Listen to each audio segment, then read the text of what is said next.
can you say I'm ready, even if it's like monotone? I'll take that. I'm ready. All right. Good enough. That's the best You you're had gonna to get. force him to do it. All right. 3, 2, 1. Pineapple. I'm ready. See, that's how you do it, you stupid idiot. That wasn't a challenge. I never said that you. Never mind. Jeez. The things you guys don't hear between sessions. I know. I mean, I think we got a little bit of that recording, so I might leave it in for context. If I didn't, Okay. then no, never mind. You guys will forever remain contextless, and I will probably forget myself eventually. Anyway, SpongeBob. Yay! So, any reason why they have these deadly disco floors? Yeah, I was wondering that. I don't know. I love thinking about 3D platformers in a practical sense. Like, why does any of this exist in the way that it does? How It's does the word Bowser... deadly and disco in the same sentence. How does... I know this is, like, the most commonly asked question in all of video game history, so I'm not, like, making an interesting statement at all, but I'll say it anyway. How does Bowser get through his castle? It's like that. Also, I really tried forcing myself through that. I tried doing that again later, and it was a bad idea. They always say it's not just video games, it's movies too, or whatever. I mean, I guess Mario World answers that, right? Because he has the Bowser. Yeah, the back door. Uh, Yeah, that game is like the one where it makes sense. Like, yeah, of course he doesn't go through any of that. He literally just has a back door. Or his little copter thing that he rides in. yeah, Oh yeah, that too. I think that back door was funny. I got tired of waiting, so I thought, I can do this. I can do boy. this. I couldn't do it. Oh, I my. love how it's the tartar sauce that killed me and not the disco floor. Apparently, tartar sauce shreds sponges. Just to say. Yeah. It's some deadly tartar sauce. I feel like a new sponge. That's Do my you? SpongeBob impression. Hire me, Nickelodeon. Tom Kenny's getting old. You will be the new heir. Oh, you think you're good, do you? No, I don't. But it'll be funny. That is a thought I've had a lot. Like, you can't replace Tom Kenny as SpongeBob, but he is getting old. I think he's in his 60s at this point. But I've never heard... Yeah, he's old. He's been voice acting pretty consistently in cartoons since the 90s. Oh.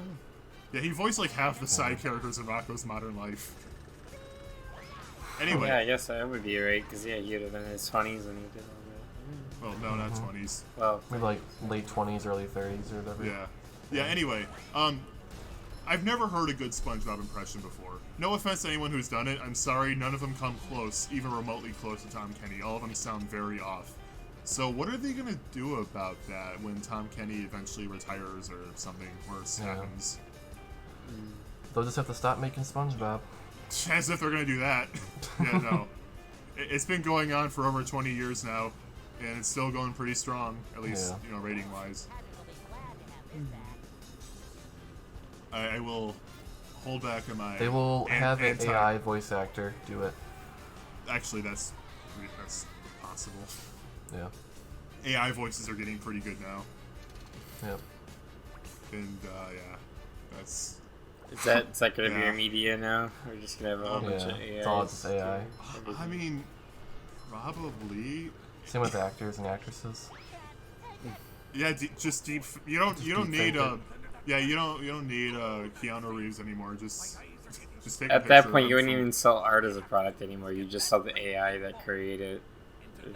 I mean, I think that, like, there's a real chance a lot of the things required to make art will be replaced by AI, and it's already kind of happening.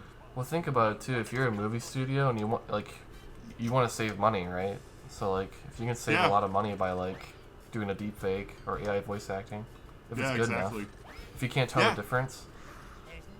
Yeah. There was this thing a while ago where this AI voice came out. You have to pay money to use it, so I haven't used it myself. I actually really want to try it out just to test it with my voice to see how close it is to my real thing. But I don't want to pay money. So that's weird. You can like record your own voice and it'll do a deep fake. Yeah, and it sounds that's pretty good actually. I saw a bunch of memes where the people are using Roger Craig Smith's Sonic to make new Sonic lines, and it sounded a little emotionless, but it didn't sound like it was made from an AI. It didn't sound like this, like every word is separate from each other. No, it sounded like the words were flowing naturally, just weird. without much emotion. So we're gonna get to that point where it sounds pretty close. Anyway, I should talk about the game for a second. This is the most hated part in the game. It's considered to be the hardest by far. It frequently takes new players like 20 minutes to do, and it's really annoying because every time you fail, you have to wait for this ball to just go through. Yeah. However, if you play the game enough, it's really not that hard. I do this in one try, which I think might be the first time I can for see me. this being an issue. Yeah. Oh, and the physics here is terrible, by the way. Way better than the original. Okay. That's rough. But yeah, I finished it one try. But if you're a first timer, this will be pain. I like the idea of it. It's just, like you said, if you fail once, you have to redo the entire thing.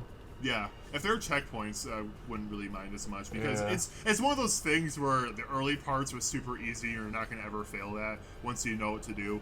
But the last few parts require specific timing, and it can be annoying. So you'll get in this loop where you're constantly doing the first few steps very easily, and you spend like a whole minute on that each time, and then you fail like the last thing you have to do, and you have to redo all of it. It's annoying. Anyway, back to AI.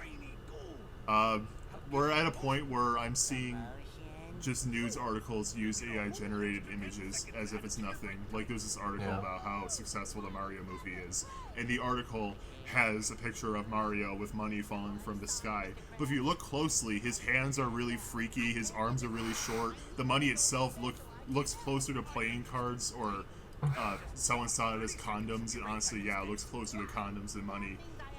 So, like, it's obviously AI-generated. I'll show a picture of it. Okay. And I'm just pointing out that it's more and more common now, and it's kind of crazy. I feel like this is happening really fast. And it's only going to get faster and faster as it works its coding. Oh, now there's this one person that keeps on posting, like, quote-unquote sexy pictures of Peach in her golf outfit. And why? Stop that. I'm pretty sure they're a troll, though, because the last picture I saw from them had Peach's butt on her front, and he's still saying how it's a piece of art, so, yeah. Okay. I did hear about that one AI artwork that, like, won an art contest or whatever. Yeah. And it was all AI generated, yeah. No, that's upsetting. Yeah. AI art is not art. The fact people think they're an artist for putting in prompts in a text box is insane to me. It's like I'm a chef and I microwave my food. You know? I'd say that's honestly like more accurate to more say accurate, you're a chef. Yeah. I make cereal. I'm a chef. Unironically, that's still like closer to being a chef than being an AI artist is to being an artist. So at least you're dealing with the ingredients, right? Yeah. Whereas like AI, you're just typing in text and it just makes it. You at least have a chance of burning yourself or something. Right. That's so sad. I will say though, we are still at the point where it can only really use reference. It still can't really like. Oh, that's not gonna stop people. People have done that anyway. Yeah. All right, so mini boss in this level. I'll talk more about that when they introduce him. Pretty soon we'll be making AAA video games with AI. Just type it in and there's your game. I saw this thing, apparently with ChatGPT, I think it's called. I forget the last few letters. Apparently you can just like type down like three-way Pong or something, and it'll actually generate it, which is really cool, but also frightening. I've heard they can make websites too. Yeah, probably. Yeah. It's getting there. It's crazy. At least you got a good South Park episode out of it. Yeah, that's Prawn! Okay, Prawn. He is a character exclusive to this game until they randomly brought him back in the show itself as a cameo in an episode from a few months ago, and they brought him back again for Cosmic Shake. So we're in a prawn renaissance, a Prawnaissance even. Prawnaissance. A Prawnosaur, I see. And we know the name of this part. when we were talking about AI, I was thinking this part's gonna be named something AI related. But no, you're right. You're right. Prawnaissance.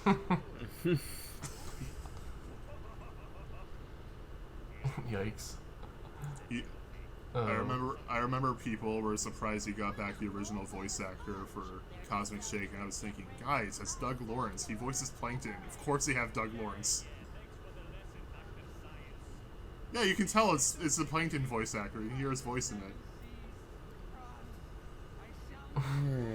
Anyway, Prawn's evil backstory is that he dropped a red piece of clothing into Mermaid Man's whites, so everything he owned became pink. That is his villainous backstory. Okay. Yeah. I love when SpongeBob does that, when he changes his voice to sound like heroic. Mm-hmm. This is a very simple boss, really. Don't get hit by the bubbles, Brendan. Not the bubbles. I don't think they're bubbles. Are they bubbles? The sound waves? I guess. Anyway, really simple boss. It's one of those bosses where you just need to outlast the attacks and, you know, take advantage of every window of opportunity, and that's it. Yeah. So, like, 90% of every boss in 3D platformers ever. Pretty much. I mean, you gotta be honest, it works. Yeah. I'm still upset we didn't get a Man Ray fight, though. Like, yeah. Prawn's cool, I guess, but dude, Man Ray. Man Ray.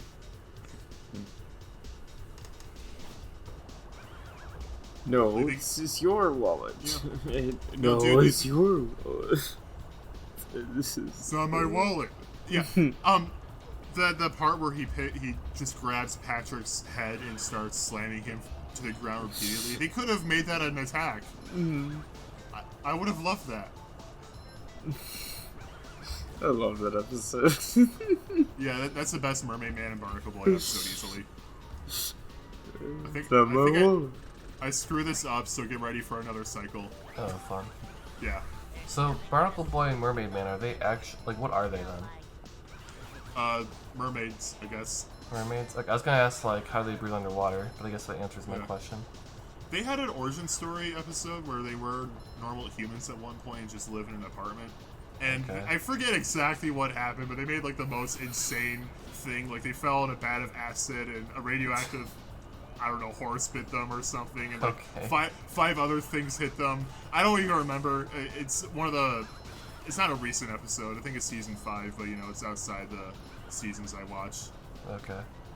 But, yeah, they are supposed to be mermaids, I guess, or mermen, I guess. I don't know. But it's weird. This is a thing I've thought about a lot, because this is what I think about my free time. SpongeBob and Patrick are shown to be much smaller than humans, and any time they interact with humans, like in the movies. Mm-hmm. So does this mean they're just, like, very tiny mermen? Yeah, I was wondering that too. I love this delivery of SpongeBob's line. It's so good. I love you, Tom Kenny. I love you. If there's one person that deserves it, immortality, it's him.